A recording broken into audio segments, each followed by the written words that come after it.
কারণ আমরা গতকালকে মাননীয় প্রধানমন্ত্রীর সাথে আমাদের ময়মনসিংহ অঞ্চলে সারাদিন আমরা খুব ব্যস্ত সময় কাটিয়েছি মাননীয় প্রধানমন্ত্রী।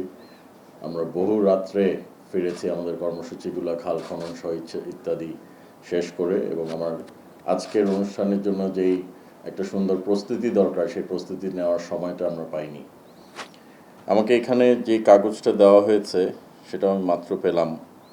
লেখা গণসংযোগ কাজে আর্টিফিশিয়াল ইন্টেলিজেন্স এর ব্যবহার ও new media.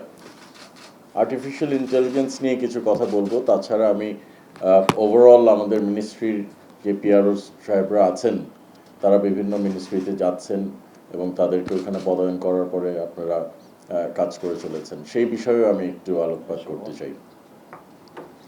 Firstly artificial intelligence নিয়ে যেই ব্যাপারটা বিশ্বব্যাপী, আমরা কিছুদিন আগে বিভিন্ন রাষ্ট্রদূতের সাথেও মত বিনিময় করেছিলাম, তারাও artificial intelligence miss and disinformation নিয়ে কথা বলেছেন আমাদের সাথে।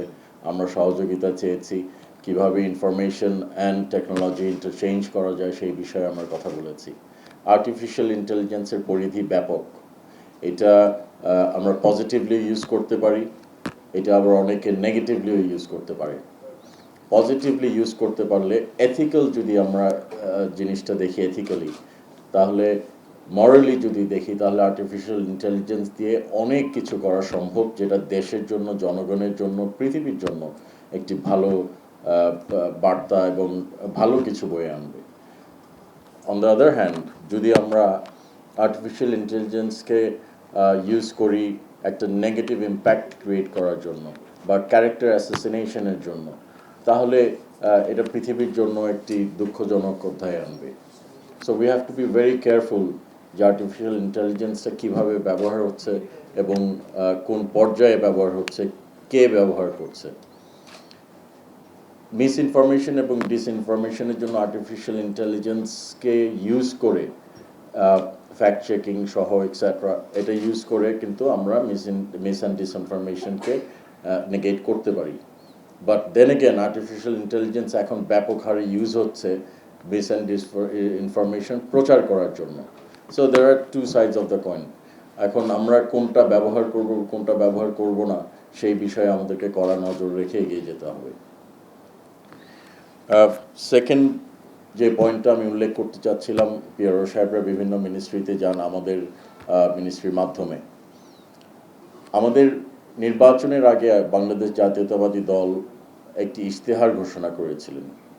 এই ইশতেহারটা কিন্তু এখন বাংলাদেশ সরকারের ইশতেহার, কারণ আমাদেরকে জনগণ ভোট দিয়েছে, আমরা রাষ্ট্র পরিচালনার দায়িত্বে এসেছি, এই ইশতেহার বাস্তবায়ন করতে পারবো সেই কথা দিয়ে।